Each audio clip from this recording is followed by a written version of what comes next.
So day 3, we're going from Zubiri to Pamplona. Some beautiful country here. Supposedly we're walking along the edge of a river where there's gonna be some mud because there's a lot of cover, a lot of foliage. And when it rains, it doesn't dry up quickly. Most of the path so far has been this kind of terrain. Not too rocky, none of the dragon scales from yesterday. And pretty easy going. Not a lot of ups, not a lot of downs. I'll take some more video here if things change. And lots of people walking right now. Today's May 16th, by the way, 2024.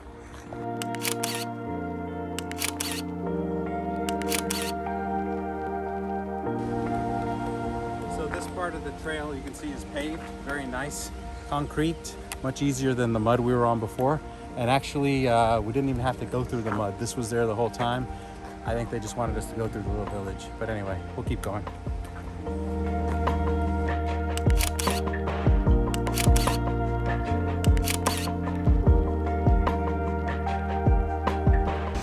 So this is a little village called 𝗪𝗓𝗡𝗥, which is just on the outskirts of Pamplona.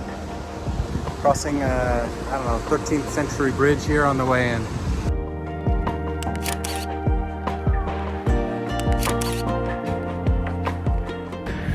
So in Pamplona, which is a decent sized city, heading to the hotel right now, and then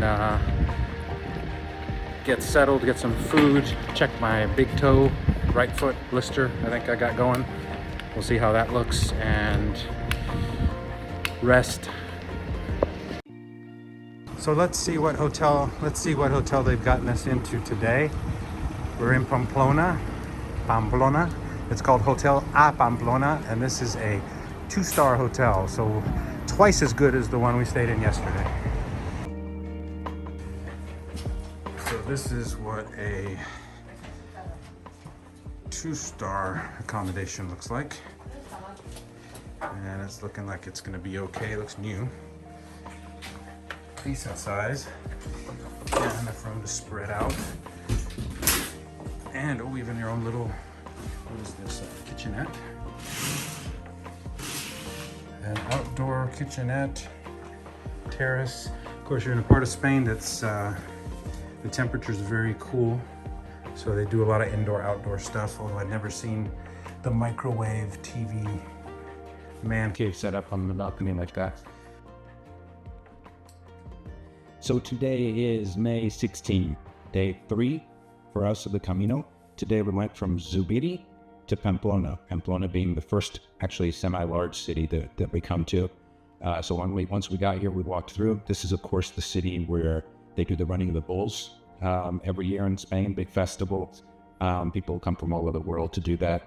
So it's very well known. We went down by the bull ring on the way to our hotel, because our hotel, I think north to south, the Camino kind of goes through north, east to southwest, and we're on the southwest side of town. So tomorrow when we get up, we head out. At first I didn't like that, because when we got here, we got to town and then we had to cross town, so we had another hour walk. But we got to see town during the day, which if we get up tomorrow morning on that side of town at 6:37 like we do, we'd see nothing. So that worked out pretty well. I'm gonna do a recap at the end of the video on equipment. We brought all sorts of stuff, and we don't know what we need and what we don't need. But I've got some here that I want to cover because it's either relevant today or something that's come up recently. So first of all, we bought one of these things, which is a solar chargeable battery to charge phones with and stuff. I don't think we're going to need this. It's good that we have it, and they come fully charged, so it's a nice backup. But this is something that I think we could probably have done without. That said, everywhere we stopped has had electricity, but not enough outlets. So today we stopped at a little store and bought one of these, which is a power strip, just like in the US. But now we can plug in all of our devices, because we've got computer, iPhone, or iPad. Everyone travels with this stuff. So bring a power strip or buy one here better, because you're going to need this, which is a European connection. If you don't know what that is, the best thing is to get the charger that's actually got the plug on it, not the transformer, because they'll get really bulky, not just for carrying.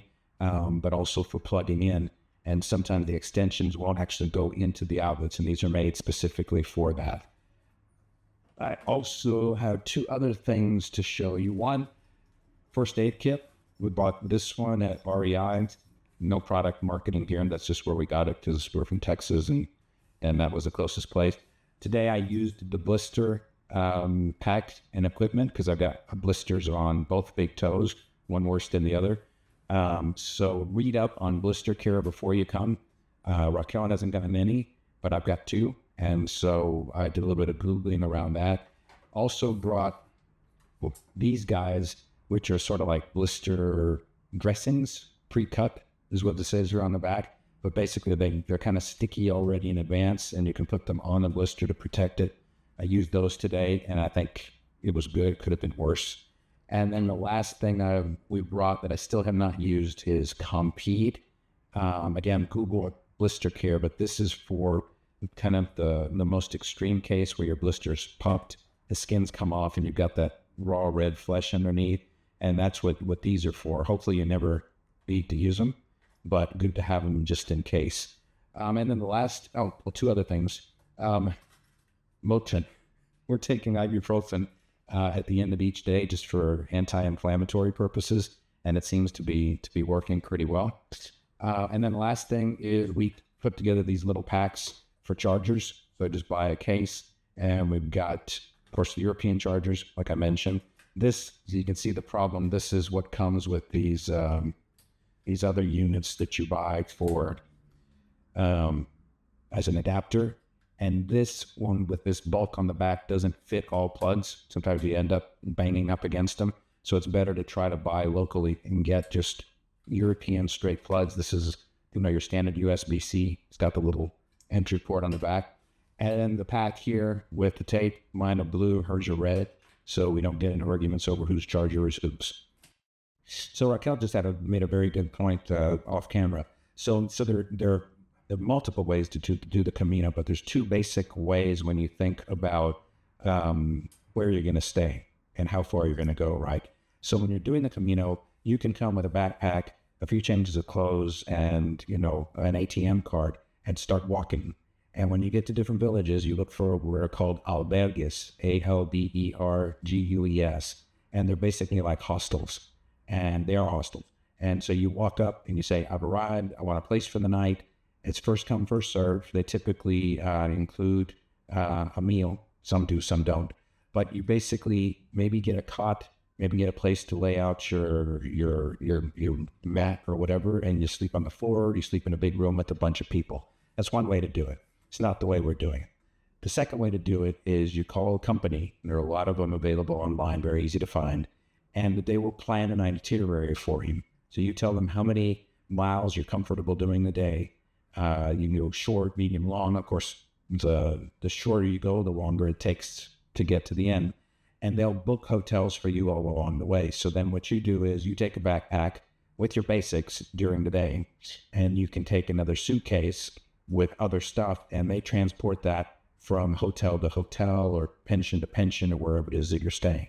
So the nice part about that is you know exactly where you're going. You're not carrying all of your stuff.